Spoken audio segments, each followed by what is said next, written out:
جب بھی میرے بھائیوں کوئی قوم ہلاک ہوئی ہے، مسلمان ہوں یا کافر ہوں، وہ کبھی اس لیے ہلاک نہیں ہوئے کہ ان کے پاس طاقت کی کمی آ گئی تھی اس لیے وہ ہلاک ہو گئے، نہ وہ اس لیے ہلاک ہوئے کہ ان کے ہاتھ میں سے وہ دنیاوی اسباب نکل گئے جو کہ باطل والوں کے پاس تھے اس لیے ایمان والے ہلاک ہو گئے۔ میرے بھائیوں، اللہ نے ایک دستور بنایا ہے اور اسے قیامت تک کے لیے چلایا ہے، اور قیامت تک یہ چلے گا کہ جب لوگوں کے اعمال میرے خلاف ہو جائیں گے تو میں انہیں ہلاک و برباد کروں گا، اور میرے بھائیوں انہیں دنیا کی کوئی طاقت پھر بچا نہیں سکے گی۔ اللہ کی سنت مبارکہ یہ ہے کہ بل نقذف بالحق علی الباطل فیدمغه فاذا هو زاهق، کہ ہم حق کو باطل پر پھینکتے ہیں جو باطل کے بھیجے کو بھی پھاڑ دیتا ہے اور باطل کا نام و نشان تک مٹ جاتا ہے۔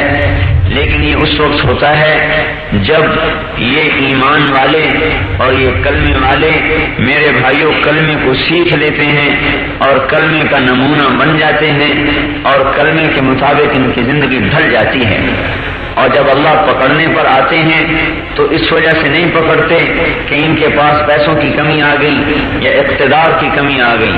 الم یروا کم اہلکنا من قبلہم من قرن مکناہم فی الارض ما لم نمکن لکم، تم سے پہلوں کو میں نے بہت بڑی بڑی حکومتیں دی، بڑے بڑے اقتدار دیے، وارسلنا السماء علیہم مدرارا، اور ان پر بارشوں کے نظام چلائے، وجعلنا الانہار تجری من تحتہم، اور نہریں ان کے لیے مسخر کی اور ان کے لیے حکومتیں اور ان کے لیے طاقت اور ان کے لیے ساری قوتیں، لیکن جب میرے نافرمان ہوئے اور میرے امر سے ٹکرائے فاہلکناہم بذنوبہم، پھر ہم نے انہیں ہلاک کیا ان کے گناہوں کی بدولت اور ان کی بربادیوں کی بدولت۔ وکأیم من قریۃ، بے شمار بستیاں، بے شمار ملک، بے شمار شہر برباد ہوئے۔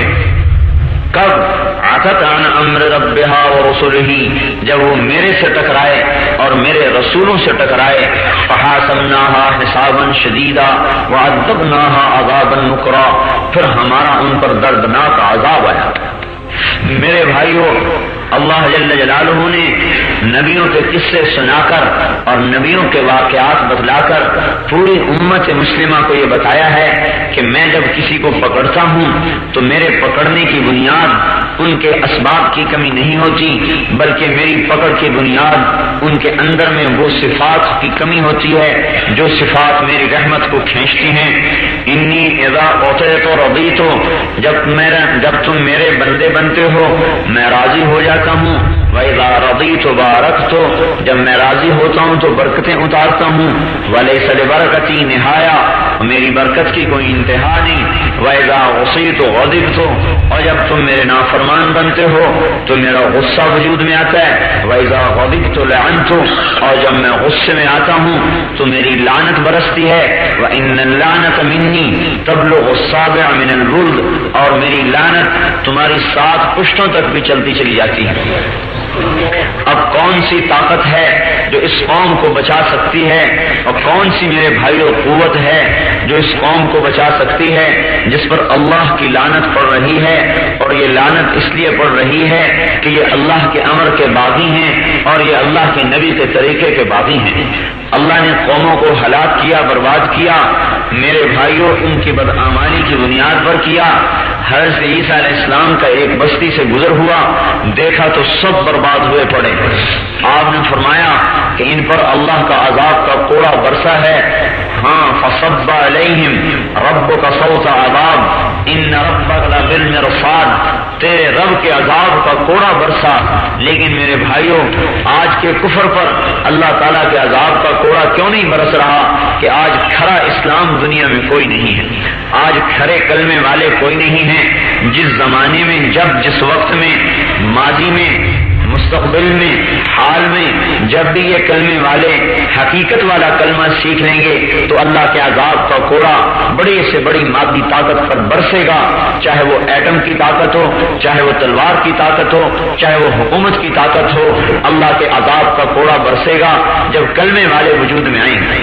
عیسیٰ علیہ السلام فرمانے لگے یہ سب ہلاک ہوئے ہیں اللہ کی نافرمانی کی وجہ سے۔ اور آپ کو یہ پتا ہے کہ عیسیٰ علیہ السلام کی آواز پر مردے زندہ ہوتے تھے۔ آپ نے ندا کی یا اہل القریہ، اے بستی والو، جواب آئے لبیک یا نبی اللہ، لبیک اے اللہ کے نبی۔ حضرت عیسیٰ علیہ السلام نے فرمایا ماذا جنایتکم وماذا سبب ہلاککم، تمہارا گناہ کیا تھا اور تمہیں کس سبب سے ہلاک کیا گیا؟ آواز آئی، آواز حب الدنیا وصحبت الطواغیت، ہمارے دو کام تھے جس کی وجہ سے ہم ہلاک ہوئے، ایک تو دنیا سے محبت تھی، ایک طواغیت کے ساتھ صحبت تھی۔ حضرت عیسیٰ علیہ السلام نے فرمایا طواغیت کی صحبت سے کیا مطلب؟ فرمایا کہ آواز آئی برے لوگوں کا ساتھ دیتے تھے، بروں کی صحبت میں بیٹھتے تھے۔ پوچھا دنیا کی محبت سے کیا مطلب؟ آواز آئی دنیا سے محبت اس طرح تھی کہ ام لولدہا، جیسے ماں اپنے بچے سے محبت کرتی ہے، جب دنیا آتی تھی تو خوش ہوتے تھے، جب دنیا ہاتھ سے نکل جاتی تھی تو ہم غمگین ہوتے تھے، حلال حرام کا خیال کیے بغیر دنیا کماتے تھے اور جائز ناجائز کی پرواہ کیے بغیر دنیا خرچ کرتے تھے، کمائی میں حلال حرام کو نہیں دیکھتے تھے اور خرچ کرنے میں بھی جائز ناجائز کو نہیں دیکھتے تھے۔ اس پر ہماری پکڑ ہوئی۔ حضرت عیسیٰ علیہ السلام نے فرمایا پھر تمہارے ساتھ کیا ہوا؟ آواز آئی بتنا بالعافیہ واصبحنا فی الحاویہ، رات کو اپنے اپنے گھروں میں سوئے لیکن جب صبح ہوئی تو ہم سب کے سب حاویہ میں پہنچ چکے تھے۔ حضرت عیسیٰ علیہ السلام نے فرمایا وما حاویہ، یہ حاویہ کیا ہے؟ آواز آئی سجین، جناب سجین ہے۔ حضرت عیسیٰ علیہ السلام نے پوچھا وما سجین، یہ سجین کیا ہے؟ آواز آئی کل جمرۃ منہا مثل اطباق الدنیا کلہا ودفنت ارواحنا فیہا، اے اللہ کے نبی سجین وہ قید خانہ ہے جس کا ایک ایک انگارہ ساتوں زمینوں کے برابر بڑا ہے اور ہماری ارواح کو اور ہماری روحوں کو اس کے اندر میں دفن کر دیا گیا ہے اور اس میں دفن پڑے ہیں۔ حضرت عیسیٰ علیہ السلام نے فرمایا تمہیں ایک بول رہے ہو دوسرے کیوں نہیں بولتے؟ آواز آئی اے اللہ کے نبی تمام کے تمام کو آگ کی لگامیں چڑھی ہوئی ہیں، وہ نہیں بول سکتے، میرے منہ میں لگام نہیں ہے، میں اس لیے بول رہا ہوں۔ فرمایا تو کیوں بچا ہوا ہے؟ کہنے لگا میں حاویے کے کنارے پر بیٹھا ہوں اور میرے منہ پہ لگام بھی نہیں ہے، وجہ اس کی یہ ہے کہ میں ان کے ساتھ تو رہتا تھا لیکن ان جیسے کام نہیں کرتا تھا، تو ان کے ساتھ رہنے کی وجہ سے میں بھی پکڑا گیا، اب میں کنارے پر بیٹھا ہوں لیکن لگام نہیں چڑھی، پتہ نہیں نیچے گرتا ہوں یا اللہ اپنے کرم سے مجھے بچاتا ہے، مجھے اس کی خبر نہیں ہے۔ میرے دوستو، میرے بھائیوں، اب یہی دستور قیامت تک چلے گا، جب بھی باطل ٹوٹے گا وہ اس کلمے سے ٹوٹے گا اور اس کلمے سے ٹوٹے گا جو کلمہ حقیقت والا کلمہ ہوگا، جس کے اندر اللہ کی ذات کا یقین ہوگا اور نبی کے طریقے پر یقین ہوگا